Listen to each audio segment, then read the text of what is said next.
What's going on, world? Coming at you guys again. We got another quick video. The Carmelo Anthony verdict. Let's talk about it. So, today is the 9th of June. As it stands right now, to my understanding, Carmelo Anthony has been convicted guilty for the unaliving of Austin Metcalf. No, I'm not sure if they found him first degree or third degree manslaughter, but here's the issue. This sentence, this conviction, is going to be one of the greatest threats to American society and culture that we've seen for 100 years. Essentially, what prosecution as well as the jury has done is they've given an open pass to psychopaths. They've given an open path to individuals whom are already at their threshold with wanting to engage in violent actions. You know, the reality of the situation is it all boiled down to provocation. And the basis of it from him being held liable was based off of, did he provoke it? Which I say, again, I've argued this multiple times, that by Carmelo Anthony saying that, leave me alone, don't touch me and see what happens, is a warning. It's the same correlation as if you were to walk past someone's house and there's a sign on the sign on the window or the door or the fence that says, beware of dog. If you jump your ass over that fence or walk into that property after reading that sign and that dog bites you or mauls you to death, you were warned. It's the same correlation. For him to say, touch me and see what happens, you still chose to go above and beyond, to not heed the warning, to try to figure out what exactly he was capable of. Now, whether you want to look at it as a warning or whether you want to look at it as a provocation, it was still a deterrent. It was still a form of de-escalation. The reality of the situation in Stand Your Ground and Castle Doctrine, it does not require any form of de-escalation.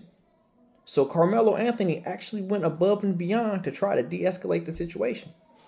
Now, we know for a fact that because he said these words, it was internalized as provocation, which means for every single American citizen, especially if you're a person of color, you have just learned one thing. When engaging in a situation in a state that has Stand Your Ground and Castle Doctrine, if an individual assaults you, batteries you, in the moment, you have no duty to respond. You have no duty to warn. You can advance immediately based off of the notion that you feel as though your life is in immediate danger.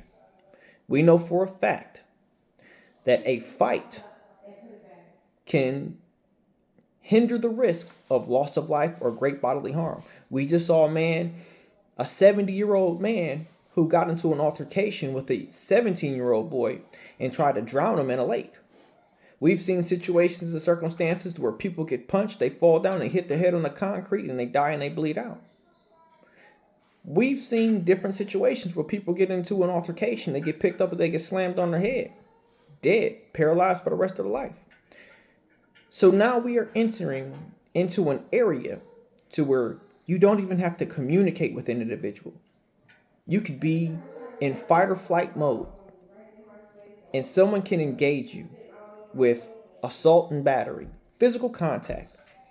And because you don't know this person, you don't know if they're carrying a weapon, you don't know what their intent is, but you know for a fact that all you did was exist. You didn't speak to them.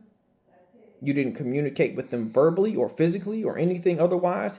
And you are not in the wrong or violating any rule of law as it stands in that point period of time, in that minute, that second, that day. By you responding in a manner in which has now been established as precedent, without having to warn an individual, without having the necessity to de-escalate the situation, you now have the ability lawfully to stand your ground and utilize castle doctrine. This is a great step backward for Americans and society as a whole. Because as a person of color, you have 400 years of historical taught lineage that white people, including Asian people, and often Hispanic and Native American people, have no regard for your health and well-being and your safety. And especially white people have a direct history of lynching, raping, murdering, abusing, enslaving, every deviant form of action in which you can think of to a person of color. So when you come into contact with a person, especially if they're white and you're a person of color, without having said anything, without having done anything wrong, you are already in fight or flight mode.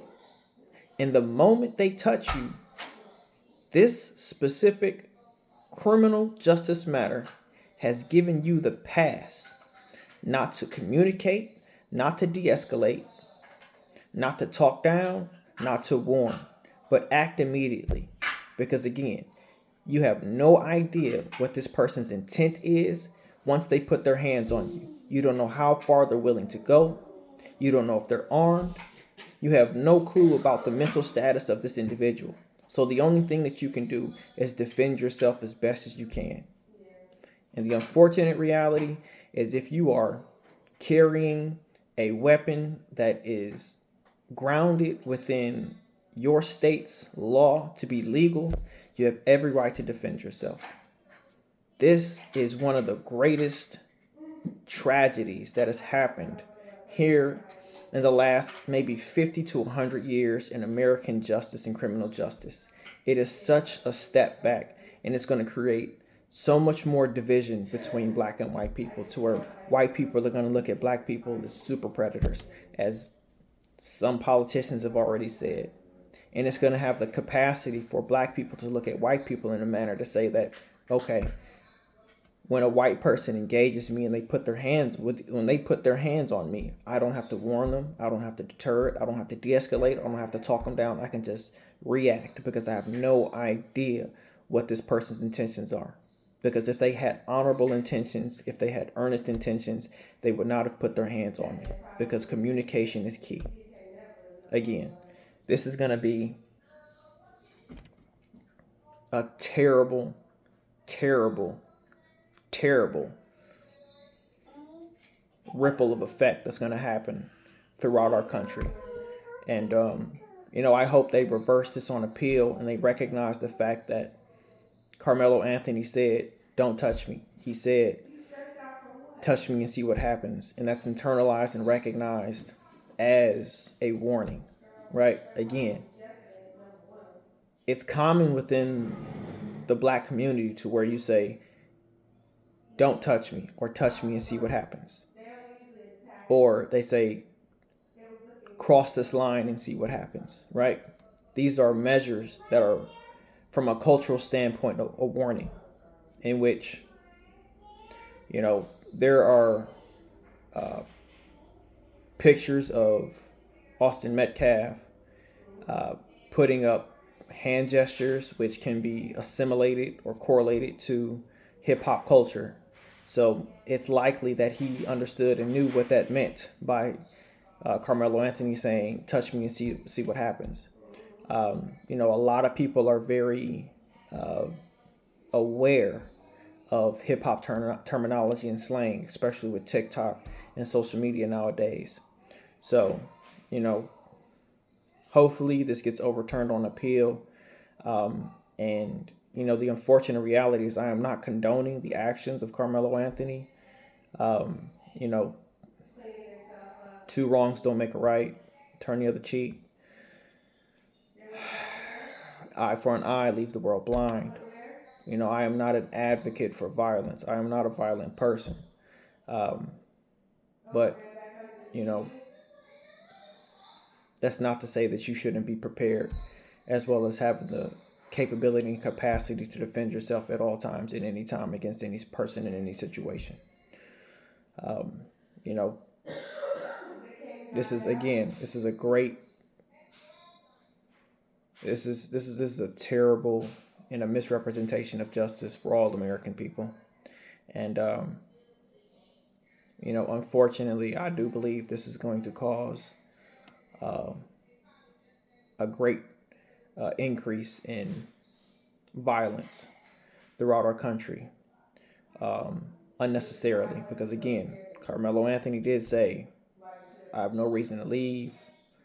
Don't touch me. Touch me and see what happens." These are responses in order to de-escalate a situation and to warn an individual. You may call it provocation, but the fact of the matter that he spoke and didn't act physically, that within itself is a warning.